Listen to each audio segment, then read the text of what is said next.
बत्तिनी Gaur brothers की जानिब से हैदराबाद नामपल्ली एग्जीबिशन ग्राउंड में 8-9 जून को फ्री फिश प्रसादम दिया जाएगा, जो रेस्पिरेटरी यानी सांस लेने की बीमारियां, अस्थमा वगैरह जिन्हें होती है, उनके लिए ये दवा ज़्यादा फायदेमंद मानी जाती है। ये 180 साल से यानी सबसे पहले 1847 में हैदराबाद पुराने शहर के बत्तिनी गौड़ ब्रदर्स को एक साधु ने ये दवा का फार्मूला बताया था, तो तब से ये चलता आ रहा है।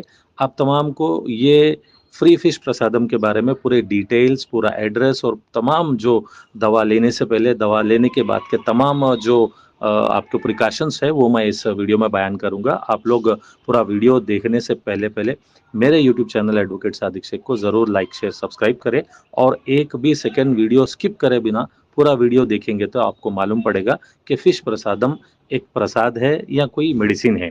आपको बता दूं कि 2013 में जना विज्ञान वेदिका वालों ने एक केस फाइल किया था।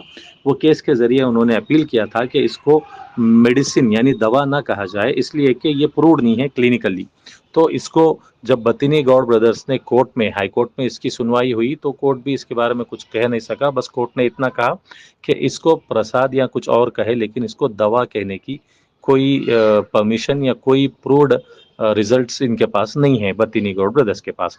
तो बत्तिनी गौड़ ब्रदर्स ने इसको मछली की दवा कहने के बजाय मछली का प्रसाद कहना शुरू कर दिया। तो अब ये हैदराबाद में जून 8-9 को होने वाली है, सुबह 10 से 8 जून की सुबह 10 से 9 जून की सुबह 10-11 बजे तक ये दवा दी जाएगी। तो इसके खासकर पोन्नम प्रभाकर जो इंचार्ज मिनिस्टर है, उन्होंने बताया कि 10 पार्किंग पॉइंट्स रखे गए हैं, क्लियर साइन बोर्ड्स रखे गए हैं, व्हीकल्स अगर किसी के ब्रेक डाउन हो गए हैं तो उसको ले जाने टोइंग व्हीकल्स रखे हैं, मोबाइल टॉयलेट्स है, सैनिटेशन स्टाफ है, वेटनरी डॉक्टर्स के जरिए जो फिश है उसका इंस्पेक्शन किया जाएगा, बेबी फिश जो होते हैं जिनमें दवा रख के दी जाती है।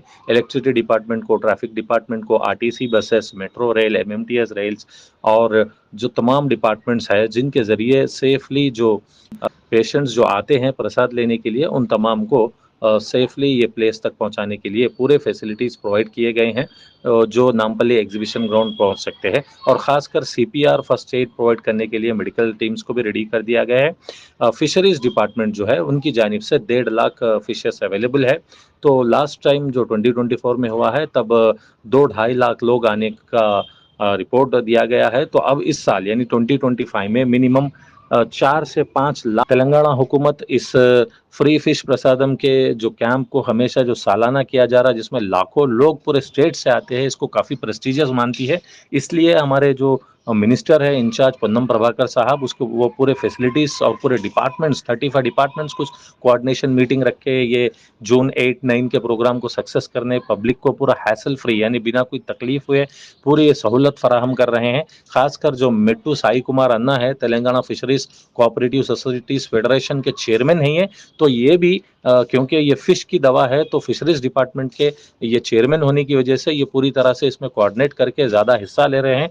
ये हैदराबाद के जाने माने उभरते हुए नौजवान लीडर की तरह देखे जा रहे हैं, तो उनके लिए भी ये प्रेस्टिजियस हो चुका है।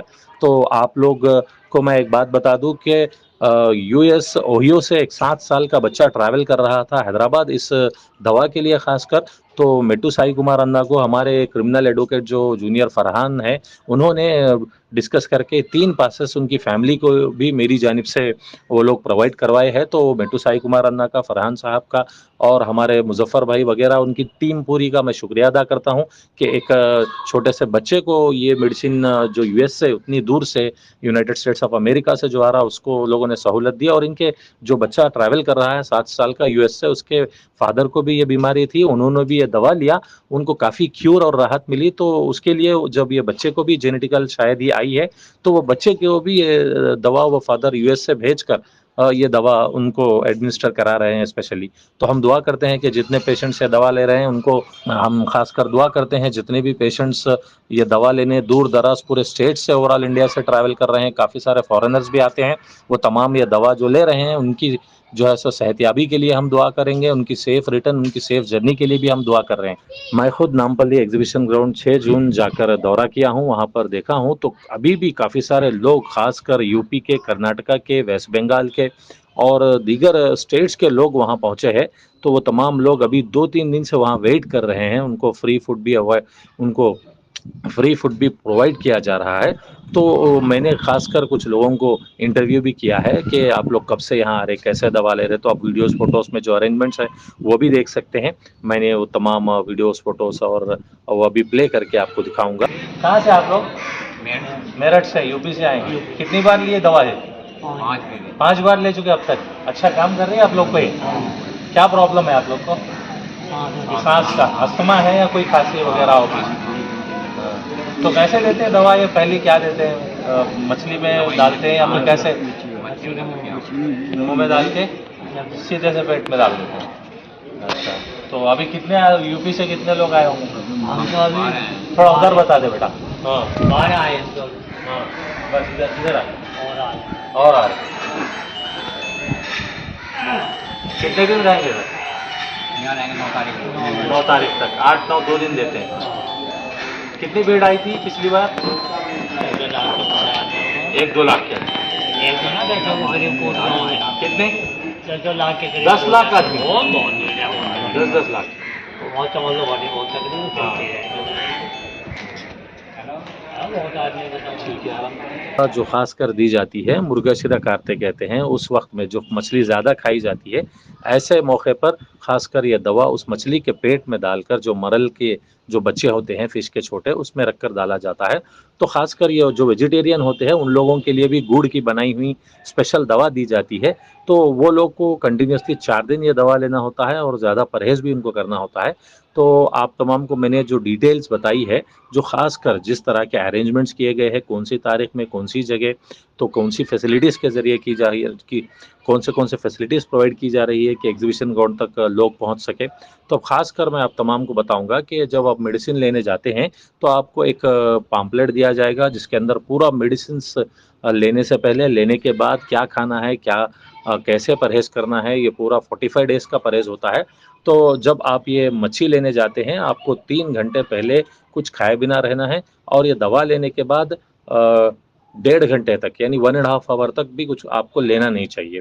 तो ये मछली की दवा देने के बाद आपको 6 गोलियां बनाकर खाने के लायक एक मत्स्य प्रसाद दिया जाएगा। उसको 7 दिन तक सुखाकर आपको प्लास्टिक के डब्बों में रखकर आपको ये दवा को लेना होता है। तो ये दवा को आप 22 जून को, 6 जुलाई को और 20 जुलाई को यानी तीन हिस्सों में इस गोली को लेना है। फिर उसके बाद में आपको, अगर आप चाहते हैं कि ये जो मछली की दवा आपने ली है, ये दवा आपको फ़ायदेमंद हो, इससे आपको बेटर रिजल्ट्स आए, तो आपको चाहिए कि इन चीज़ों का परहेज़ करना है। 45 डेज़ तक ये चीज़ों को आप खा सकते हैं। जैसे कि पुराना चावल लें, काली मिर्ची लें, गेहूँ लें, उड़द की दाल लें, शक्कर लें, लाल मिर्ची लें, बकरी का मांस लें, नमक लें, अरवी का पत्ता जिसको चामकुरा कहते हैं, घी गाय का लें, पालक लें, मौसम्बी लें, अम्बोती भाजी लें, अंजीर लें, चिडुंडा ले, चाय गाय के दूध की पिए, और अरवी ले, सफ़ेद जवारी ले, आमचूर ले, इडली चटनी के बिना केवल यात्रा के समय खा सकते हैं, वो भी इडली बिना चटनी के। माठ की भाजी ले, अदरक और डबल रोटी एव बिस्कुट केवल यात्रा के समय ये खा सकते हैं। लहसुन, हल्दी, लोहे की छड़ को गर्म करके छाछ में डुबाकर पिए। फिर तुअर की दाल, फिर करड़ी तेल गाय के दूध से बनी।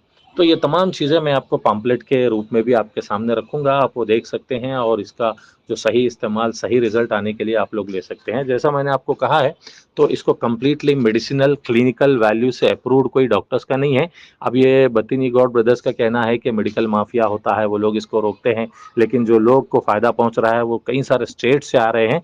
वाक़ई मैंने आपको जो वीडियोज़ इंटरव्यू किए हैं कुछ लोगों के और फोटोज़ जो प्रोवाइड किए हैं, आज 6 तारीख है, 8-9 तारीख जून को जो दवाई दी जा रही है, तो वो दवाई लेने आपको एक-एक हफ्ता, 5-5 दिन पहले आकर एग्जीबिशन ग्राउंड में लोग आराम कर रहे हैं, जिसके अंदर खासकर बूढ़े-बड़े लोग मैंने देखा है, क्योंकि ये जो रेस्पिरेटरी बीमारी होती है, खासकर उम्र जो बढ़ते जाती है, जैसे उनको होती है या लंग्स प्रॉब्लम वालों को होती है, ये जो बच्चों में भी और नौजवानों में भी बीमारी पाई जाती है, लेकिन खासकर जो अस्थमा और जो उबस हम बोलते हैं, ऐसे बीमारी वाले लोग ज़्यादा देखे गए हैं। तो आप तमाम से फिर एक मरतबा मेरी गुजारिश और अपील है कि आप लोग पूरे डिटेल्स लेकर, पूरा एड्रेस लेकर यहाँ तक पहुँचे और आप लोग जो भी आ रहे हैं सेफली ट्रैवल करें, सेफली रहें, कोई टेंशन ना लें, इसलिए कि काफ़ी सारे 200-250 वॉलंटियर्स भी रखे गए हैं आपकी सहूलत के लिए। और आपको कोई भी डाउट है तो मुझे कमेंट सेक्शन में कमेंट करके आप लोग फर्दर डिटेल्स मालूम कर सकते हैं। तो हम दुआ करते हैं कि जितने पेशेंट्स ये दवा ले रहे हैं उनको अल्लाह की, हम खासकर दुआ करते हैं जितने भी पेशेंट्स ये दवा लेने दूर दराज पूरे स्टेट से, ओवरऑल इंडिया से ट्रैवल कर रहे हैं, काफ़ी सारे फॉरेनर्स भी आते हैं, वो तमाम ये दवा जो ले रहे हैं उनकी जो है सो सेहतयाबी के लिए हम दुआ करेंगे, उनकी सेफ रिटर्न, उनकी सेफ जर्नी के लिए भी हम दुआ कर रहे हैं। मैं आपका भाई एडवोकेट सादिक शेख, मेरे YouTube channel advocate Sadiq Shaikh को ज़रूर लाइक शेयर सब्सक्राइब करें। Thank you one and all.